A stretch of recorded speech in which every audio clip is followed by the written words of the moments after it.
നമസ്കാരം.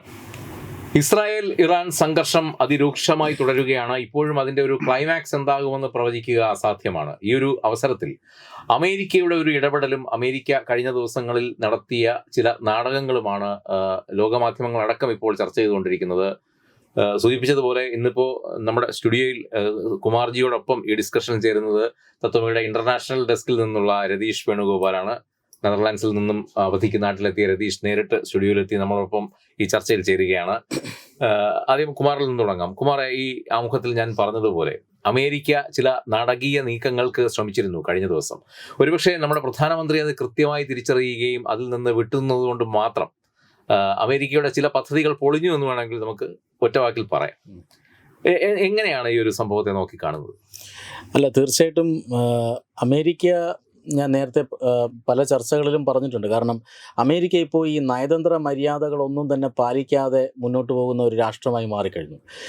Donald Trump ഒരു ബിസിനസ്സുകാരനായി മാത്രം ലോകരാജ്യങ്ങളെ കാണുകയാണ്. അതായത് കാനഡയുടെ പ്രധാനമന്ത്രിയെ വിളിച്ചു വരുത്തിയിട്ട് നിങ്ങളെ എൻ്റെ രാജ്യത്തിൻ്റെ ഒരു സംസ്ഥാനത്തിൻ്റെ ഗവർണറാക്കാം എന്ന് പറഞ്ഞാൽ കാനഡയെ ഒരു പ്രവിശ്യയാക്കാം എന്ന് പറഞ്ഞാലാണ്. അത് കാനഡയുടെ കാര്യത്തിൽ മാത്രമല്ല, ഇപ്പോൾ ഇന്ത്യൻ പ്രധാനമന്ത്രി ആദ്യം, അതായത് ട്രംപ് അധികാരത്തിൽ വന്ന് ആദ്യം അമേരിക്ക സന്ദർശിക്കുന്ന അവസരത്തിലും ട്രംപ് പറഞ്ഞത് ഇതാണ്: നിങ്ങൾ യുദ്ധ ഉപകരണങ്ങൾ, അതായത് പ്രതിരോധ ഉൽപ്പന്നങ്ങൾ, അത് വേൾഡ് ക്ലാസ് ഉപകരണങ്ങൾ ഞങ്ങളുടെ കയ്യിലുണ്ട്, നിങ്ങളത് വാങ്ങൂ എന്നൊക്കെയാണ് പറഞ്ഞത്.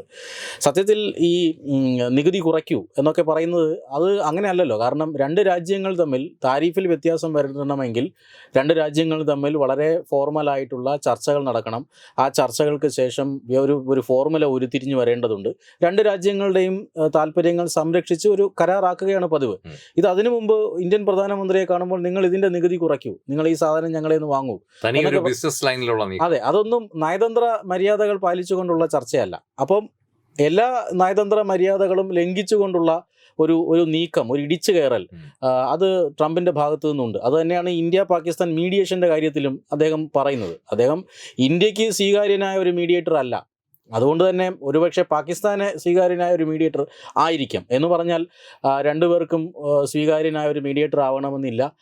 അതുകൊണ്ട് തന്നെ അദ്ദേഹത്തിൻ്റെ ഈ പറയുന്ന പോലെ ഒരു ബഡായി പറച്ചിൽ മാത്രമായി മാറുകയാണ് ചെയ്തത്. അത് എല്ലാവർക്കും മനസ്സിലാകുന്ന കാര്യമാണ്.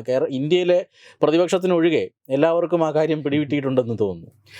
രതീഷ്, ഇപ്പോൾ ഞാൻ ഇതിൻ്റെ തുടക്കത്തിൽ പറഞ്ഞതുപോലെ പാകിസ്ഥാനെയും ഇന്ത്യയും വിളിച്ച് ഒരു തീൻമേശയുടെ അപ്പുറവും ഇപ്പുറവും ഇരുത്തി ഇത് ഞങ്ങളുടെ മിടുക്കാണെന്ന് ഒരു തിണ്ണമിടുക്ക്, നമ്മൾ മലയാളത്തിൽ അങ്ങനെ പറയുമല്ലോ, അത്തരം ഒരു തിണ്ണമെടുക്ക് കാണിക്കാനുള്ള ഒരു ശ്രമമാണോ ട്രംപ് നടത്തിയത്? അത് സത്യത്തിൽ പൊളിഞ്ഞു പോവുകയല്ലേ ചെയ്തത്?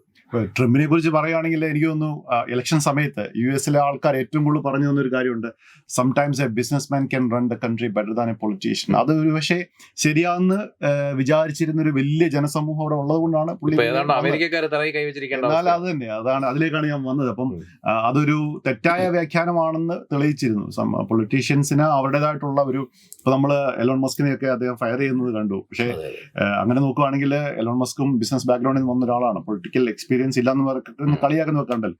അപ്പം സനോജിയുടെ ക്വസ്റ്റിനോട്ട് വന്നു കഴിഞ്ഞാൽ തീർച്ചയായിട്ടും നമ്മൾ ഈ ഒരു കേസിൽ G7 കഴിഞ്ഞ് വരുമ്പോൾ ആ സ്റ്റോപ്പ് ഓവർ ചോദിച്ചപ്പം ഒന്ന് മോദി അത് വളരെ കൃത്യമായിട്ട് കാൽക്കുലേറ്റഡ് റിസ്ക് എന്ന് പറയത്തില്ലേ, അത് കാൽക്കുലേഷൻ നടത്തി ഇതിൻ്റെ അകത്തൊരു ട്രാപ്പ് ഉണ്ട്, ഒരു കെണിയുണ്ട് എന്നുള്ളത് മനസ്സിലാക്കി പോയത് ഇന്റലിജൻസിന് വലിയൊരു ഒരു പങ്ക് ഇതിനകത്ത് വഹിക്കാനുണ്ട്. ഇന്റലിജൻസിന് ആ ഒരു വിവരം കൃത്യമായ സമയത്ത് അദ്ദേഹത്തെ അഡ്വൈസ് ചെയ്ത് മോദിക്ക് തീർച്ചയായും അദ്ദേഹത്തിന്റെ തന്നെ ഇൻറ്റ്യൂഷൻ ഉണ്ട്, ബുദ്ധിയുണ്ട്. എന്നാൽ ഒരു രാജ്യത്തിന്റെ ഇന്റലിജൻസ് ഒരുപക്ഷെ അതാണ് ശരിക്കും വർക്കൗട്ട് ആയത്. പിന്നെ നമ്മൾ നോക്കുവാണെങ്കിൽ ഇത് ഇൻവൈറ്റ് ചെയ്തത് അതിനു മുമ്പ് അസീം മുനീറിന്റെ കാര്യം നോക്കുകയാണെങ്കിൽ അദ്ദേഹം ഒരു പൊളിറ്റീഷ്യൻ അല്ല, അയാളൊരു ആർമിയുടെ ചീഫാണല്ലേ. അപ്പം പൊളിറ്റിക്കൽ ലെവലിലുള്ള ഒരു ഡിസ്കഷന് വേണ്ടിയിട്ടല്ല. അപ്പൊ പാകിസ്ഥാന്റെ ആർമി ചീഫിനെയാണ് ദ സെയിം ടൈം അവിടെ ലഞ്ചിനോ ഡിന്നറിനോ മറ്റോ വിളിച്ചത്. അപ്പം അങ്ങനെ നോക്കുമ്പോൾ അതുപോലെ ഒരു ഇംബാലൻസിങ് ആണ്. ഒരു രാജ്യത്തിന്റെ പ്രധാനമന്ത്രി ഇപ്പുറത്തിരിക്കുമ്പോൾ അപ്പുറത്ത് കൊണ്ടിരുത്തുന്ന ആർമി ചീഫാണ്. അതെ അതെ, നേരത്തെ പറഞ്ഞ ആ ഒരു ബഡായിയുടെ കാര്യം പറഞ്ഞു പറഞ്ഞ പോലെ ഇവരെ ഒരു പക്ഷെങ്കിൽ ഞാൻ രണ്ടുപേരെയും ഒരു മീശയ്ക്ക് അപ്പുറത്തിരുത്തി ഒരു ദിവസം ഒരു സമയത്ത് അല്ലെങ്കിൽ കൂടെയും ട്രംപിന് അത് ക്ലെയിം ചെയ്യാൻ പറ്റും. ഒരു ഇൻഡയറക്ട്ലി ഞാൻ സിന്ദൂർ കഴിഞ്ഞെങ്കിലും വിളിച്ചിരുത്തി കൊണ്ടുവന്നു. അപ്പോൾ ഞാൻ നേരത്തെ പറഞ്ഞതിനകത്ത് ഒരു വാലിഡിറ്റി ഉണ്ടെന്ന് സ്ഥാപിക്കാനുള്ള ശ്രമം ഒരുപക്ഷെ അദ്ദേഹം നടത്താൻ സാധ്യത ഉണ്ടായിരുന്നു. പിന്നെ സിന്ദൂറിന്റെ കാര്യം പറഞ്ഞപ്പോൾ operation Sindoor is not over എന്നാണ് സെൻട്രൽ ഗവൺമെന്റ് പറഞ്ഞത്. അപ്പം സിന്ദൂർ കഴിയാത്ത ഒരു സ്ഥിതിക്ക് നമുക്ക് അങ്ങനെ ഇരുന്ന് ചർച്ച ചെയ്യേണ്ട ഒരു ആവശ്യം അവിടെ വരുന്നില്ല. അപ്പൊ ഇതാണ്. പിന്നെ ഇപ്പം നമുക്കറിയാം, റീസെന്റ് നമ്മുടെ പ്രേക്ഷകർക്ക് അറിയാം, ഇറാന്റെ വിഷയം ഇപ്പൊ ഇവിടെ യുദ്ധം നടക്കുമ്പോൾ തീർച്ചയായിട്ടും ഇതിനെ ഈ മിലിറ്ററി ചീഫിനെ വിളിക്കുമ്പോൾ അവിടെ ഒരു എയർബേസ് അമേരിക്കയ്ക്ക് ഇല്ല. അപ്പം പാകിസ്ഥാനിൽ നിന്ന് അത് ഓപ്പറേറ്റ് ചെയ്യാനുള്ള ചില കുബുദ്ധികളും ഇതിന് പിന്നിലുണ്ട്. അപ്പൊ അതിനെ ഇന്ത്യയെ ബലിയാടാക്കേണ്ട ആവശ്യമില്ല. അതേ സമയത്ത് തന്നെ വിളിച്ചിട്ട്. പിന്നെ ഒന്നുകൂടെ പറയട്ടെ, ഇപ്പൊ ഇദ്ദേഹത്തിന്റെ ഈ ട്രംപിന്റെ ഈ വീരവാദങ്ങൾ നോക്കിയാൽ നേരത്തെ തീർത്തു എന്ന് പുള്ളി ഡിക്ലെയർ ചെയ്ത യുദ്ധങ്ങൾ ഇപ്പോഴും നടക്കുകയാണ്. റഷ്യ ഉക്രൈൻ വാർ ഇതുവരെ തീർന്നിട്ടില്ല. ഇപ്പൊ ഞാൻ തീർത്തെന്ന് പറഞ്ഞാണ്.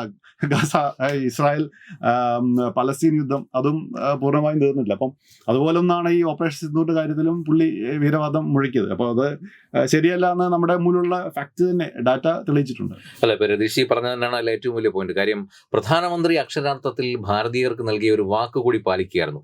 ഓപ്പറേഷൻ സിന്ദൂർ ഇപ്പോഴും തുടരുകയാണെന്ന് അദ്ദേഹം പറഞ്ഞത് വെറും വാക്കല്ല, അത് അക്ഷരാർത്ഥത്തിൽ അങ്ങനെ തന്നെയാണെന്ന് തെളിയിക്കുന്ന ഒരു സംഭവം കൂടിയായി മാറുകയാണ്. ഒരുപക്ഷെ കുമാറെ ഒന്ന് ചിന്തിച്ചു നോക്കൂ, ഇപ്പൊ പ്രധാനമന്ത്രി അന്ന് അവിടെ പോയി, ട്രംപ് വിളിക്കുകയാണ്, അതിൻ്റെ ഒരു ക്ഷണം സ്വീകരിച്ചു, ഒരു സ്നേഹക്ഷണമാണ്. അപ്പോൾ അത് സ്വീകരിച്ച് അവിടെ എത്തുന്നു. ആ ഒരു അത്താഴ വിരുന്നിൽ പങ്കെടുത്തിരുന്നെങ്കിൽ ഇന്ന് ഇപ്പോൾ ഈ പറയുന്ന ഭാരതീയർ ഉൾപ്പെടെ എന്തിനും ഇവിടുത്തെ പ്രതിപക്ഷം പോലും പ്രധാനമന്ത്രിക്കെതിരെ പൊങ്കാല ഇടുന്ന ഒരു നടപടിയിലേക്ക് പോയേനെ, ഇല്ലേ? തീർച്ചയായും ഇന്ത്യ ആ ട്രാപ്പിൽ വീണില്ല എന്നുള്ളത് തീർച്ചയായും കേന്ദ്ര സർക്കാരിൻ്റെ ഒരു വലിയ തിരിച്ചറിവ് തന്നെയാണ്, പക്വതയോടുള്ള പെരുമാറ്റം തന്നെയാണ്. കാരണം അപ്പുറത്ത് നിൽക്കുന്ന ആൾ എത്രമാത്രം പക്വതയില്ലാതെ പെരുമാറിയാലും നമ്മൾ നമ്മുടെ സ്റ്റാൻഡേർഡ് വിട്ട് പോകാതിരിക്കുക എന്നൊരു നയം നരേന്ദ്രമോദി നേരത്തെ തന്നെ ട്രംപിനോട് എടുത്തിരുന്നു. പല ഭരണാധികാരികളും ട്രംപിനെ വെല്ലുവിളിക്കുന്ന ഒരു സാഹചര്യമൊക്കെ ഉണ്ടായിരുന്നു. പക്ഷേ അങ്ങനെയല്ല മോദി ചെയ്തത്. മോദി പക്വതയോടുകൂടി പെരുമാറി എന്നുള്ളതാണ്. ഇപ്പോൾ ഈ അടുത്ത കാലത്ത് BJP-യിൽ നിന്നും കോൺഗ്രസിലേക്ക് പോയ കേരളത്തിലെ ഒരു നേതാവ് ചില ഫേസ്ബുക്ക് പോസ്റ്റുകൾ ഇടുന്നുണ്ട്. അതായത് ഇന്ത്യക്കെതിരെ എല്ലാ ലോകരാജ്യങ്ങളും ഇന്ത്യക്കെതിരെ തിരിഞ്ഞു കഴിഞ്ഞു. ഇപ്പോൾ ഓപ്പറേഷൻ സിന്ദൂറിന് ശേഷം ഇന്ത്യയുടെ പ്രധാനമന്ത്രി അല്ല, മറിച്ച് പാകിസ്ഥാൻ്റെ സേനാ മേധാവിയാണ് ഈ ട്രംപ് ലഞ്ചിന് ക്ഷണിച്ചിരിക്കുന്നത് എന്നൊക്കെ പറഞ്ഞു കഴിഞ്ഞു. പക്ഷേ ഇത് അമേരിക്ക എക്കാലവും ചെയ്തിട്ടുള്ളതാണ്. കാരണം കഴിഞ്ഞ ഒരു 2 പ്രാവശ്യത്തെ ഉദാഹരണമെങ്കിൽ നമുക്ക് പറയാം. അതായത് സിയാ ഉൾ ഹക്ക് പാകിസ്ഥാൻ ഭരിച്ചുകൊണ്ടിരിക്കുമ്പോൾ ഒരു വലിയ എമൗണ്ടാണ് അമേരിക്ക ഒരു കാരണവുമില്ലാതെ ഓഫർ ചെയ്യുന്നത്. അന്ന് ഏതാണ്ട് 3000, ഇപ്പോഴത്തെ ഒരു 3000 കോടി രൂപ സമാനമായ തുകയാണ് അന്ന് ഓഫർ ചെയ്തത് അമേരിക്ക. ഇന്ന് അത്ര ഗതികേടിലായിരിക്കില്ല അന്ന് പാകിസ്ഥാൻ. കാരണം ഇന്ന് 2000 കോടി രൂപയ്ക്ക് വേണ്ടിയിട്ട് IMF-ന്റെ കാൽക്കൽ വീഴുകയാണ് പാകിസ്ഥാൻ. പക്ഷേ ഇതങ്ങനെയല്ല, ഏതാണ്ട് 3000 കോടി രൂപ വില വരുന്നക്ക് സമാനമായൊരു തുക ഓഫർ ചെയ്യുന്നു. പക്ഷേ പാകിസ്ഥാൻ അന്ന് നിരസിക്കുന്നു. പിന്നീട് ഈ തുക 28,000 കോടി രൂപയായിട്ട് അടുത്ത ഒരു വർഷത്തിനുള്ളിൽ ഈ ഓഫർ ഉയർത്തുന്നു. അപ്പോൾ പാകിസ്ഥാൻ വീഴുന്നു. ഇതെന്താണ് കാരണം? എന്തിനാണ് വെറുതെ പണം തരുന്നത്? അത് തൊട്ടപ്പുറത്ത് സോവിയറ്റ് യൂണിയൻ എത്തിക്കഴിഞ്ഞു. അതായത് അഫ്ഗാനിസ്ഥാനിൽ സോവിയറ്റ് അധിനിവേശം നടക്കുന്നു. അതുകൊണ്ട് തീർച്ചയായും അമേരിക്കയ്ക്ക് ഇവിടെ ഒരു സൈനിക പ്രസൻസ് ആവശ്യമാണ്. അതിന് പാകിസ്ഥാനെ കൂട്ടുകൂടി പിടിക്കാനാണ് ഈ തുക ഓഫർ ചെയ്തത്. ഇത് അറിഞ്ഞ ഉടനെ സിയാ ഉൾ ഹക്ക് പറഞ്ഞു, അങ്ങനെയാണെങ്കിൽ ഞങ്ങൾക്ക് ഇത് മാത്രം പോരാ, കുറച്ച് ആയുധങ്ങൾ കൂടി വേണം, F-16 വിമാനം കൂടി ഞങ്ങൾക്ക് വേണം എന്ന് പറയുന്നു. അങ്ങനെ F-16 വിമാനം അനുവദിക്കുന്നു. അതിനുശേഷം ആണ് ഇവർ രണ്ടുപേരും അമേരിക്കയുടെ വിമാനങ്ങൾ അവിടെ ഇറക്കാനുള്ള അനുമതിയൊക്കെ കൊടുക്കുന്നു. സോവിയറ്റ് യൂണിയൻ്റെ ഒരു അധിനിവേശം കഴിഞ്ഞതോടുകൂടി ആ ബന്ധം നിലയ്ക്കുന്നു. പിന്നീട് 9/11 അറ്റാക്ക് വരുമ്പോഴാണ് അഫ്ഗാനിസ്ഥാനെ ആക്രമിക്കാനായി വീണ്ടും പാകിസ്ഥാനിലൊരു ബേസ് US-ന് ആവശ്യമാണ്. അന്നും വൻ തുകയാണ്, $10 ബില്യൺ എന്തോ ആണ് അന്ന് പർവേസ് മുഷറഫ് ഭരിക്കുമ്പോൾ പാകിസ്ഥാൻ ഓഫർ ചെയ്തത്. അന്നും പാകിസ്ഥാൻ വലിയ രീതിയിൽ ബാർഗെയിൻ ചെയ്തു. F-16 വിമാനത്തിൻ്റെ മറ്റൊരു ബാച്ച് കൂടി അവർക്ക് അനുവദിച്ചു. മാത്രമല്ല ആ ഫണ്ട് ഈ ഫണ്ട് എന്ന് പറയുന്ന പാകിസ്ഥാൻ ചോദിക്കുന്ന തുക എല്ലാം അമേരിക്ക കൊടുത്തുകൊണ്ടിരുന്നു. കാരണം പാകിസ്ഥാനിലെ എയർ ബേസുകൾ അമേരിക്കയ്ക്ക് ഉപയോഗിക്കണം, അതിനുവേണ്ടി മാത്രമാണ്. ഇങ്ങനെ 3-ാം തവണയാണ് ഇത്തവണ വീണ്ടും അസീം മുനീറിനെ അങ്ങോട്ടേക്ക് വിളിപ്പിച്ചിരിക്കുന്നത്. കാരണം വ്യക്തമാണ്, ഇറാനെ ആക്രമിക്കണം, അതിന് തീർച്ചയായും അമേരിക്കയ്ക്ക് പാകിസ്ഥാൻ്റെ എയർ ബേസുകൾ ആവശ്യമാണ്. അതിൽ ഭൂരിഭാഗം എയർ ബേസുകളും ഇന്ത്യ അടിച്ചു തകർത്തു. ബാക്കിയുള്ള എയർ ബേസുകൾ 2 മറ്റുമാണ് ഇപ്പോൾ അമേരിക്ക ചോദിക്കുന്നതെന്ന് തോന്നുന്നു. ഈ രീതിയിലാണ് അമേരിക്ക ഒരു കണക്ഷൻ പോകുന്നത്. അതും വിളിച്ചിരിക്കുന്നത് പാകിസ്ഥാൻ്റെ ഭരണകൂടത്തിൻ്റെ പ്രതിനിധിയല്ല, പാകിസ്ഥാൻ്റെ രാഷ്ട്രത്തലവനെ അല്ല, പാകിസ്ഥാൻ്റെ പട്ടാള മേധാവിയാണ്. ഇത് തന്നെ പാകിസ്ഥാൻ ഒരു ഫെയിൽഡ് സ്റ്റേറ്റ് ആണ് എന്ന് തെളിയിക്കുന്നതാണ്. കാരണം തിരഞ്ഞെടുക്കപ്പെട്ട ഭരണാധികാരികളും രാഷ്ട്രത്തലവന്മാരും അവിടെ ഉള്ളപ്പോൾ അവർക്കൊന്നും ഒരു വിലയും ഇല്ലാതെ വിലപേശാനായി പട്ടാള മേധാവിയാണ് അമേരിക്ക പിക്ക് ചെയ്യുന്നത്. പാകിസ്ഥാൻ എന്ന രാഷ്ട്രത്തിൻ്റെ ഒരു തകർച്ച തന്നെ സൂചിപ്പിക്കുന്നതാണ്. ഒരുപക്ഷെ ഈ ഒരു അമേരിക്കയുടെ ഒരു കാര്യം കണ്ടു കഴിഞ്ഞാൽ തീർച്ചയായും പാകിസ്ഥാനെ വീണ്ടും അവർ കളയുമെന്ന് ഉറപ്പാണ്. അല്ല, ഇതിപ്പോ പാകിസ്ഥാന്റെ കാര്യം പറയുമ്പോൾ ഇതിന്റെ കൂടെ സ്വയം വില കളഞ്ഞു കുളിച്ചത് അമേരിക്കയല്ലേ? അല്ല, അമേരിക്കയുടെ ദേശീയ താല്പര്യങ്ങളാണ്. ഇന്ത്യ ഇപ്പോൾ എടുക്കുന്ന നിലപാടും അതുതന്നെയാണ്. കാരണം റഷ്യക്കെതിരെ വലിയ രീതിയിൽ ഉപരോധം വന്നപ്പോൾ റഷ്യയുടെ കയ്യിൽ നിന്നും എണ്ണ വാങ്ങാൻ ഇന്ത്യ ധൈര്യപ്പെട്ടു. അന്ന് അമേരിക്ക ഉൾപ്പെടെയുള്ള രാജ്യങ്ങൾ ചോദിച്ചപ്പോൾ ഇന്ത്യ പറഞ്ഞത് ഇന്ത്യയുടെ രാഷ്ട്രീയ താല്പര്യങ്ങളാണ്, ഇന്ത്യയുടെ രാജ്യത്തിൻ്റെ താല്പര്യങ്ങളാണ്. അത് തന്നെയാണ് അമേരിക്ക ഇപ്പോൾ കാണുന്നത്. അമേരിക്ക എക്കാലത്തും അങ്ങനെ തന്നെ ആയിരുന്നു. പക്ഷേ അമേരിക്കയെ സംബന്ധിച്ചിടത്തോളം ഇന്ത്യ ഒരു വലിയ സാമ്പത്തിക ശക്തിയായി ഉയരുന്നത് ഒരിക്കലും അവർക്ക് സ്വീകാര്യമല്ല.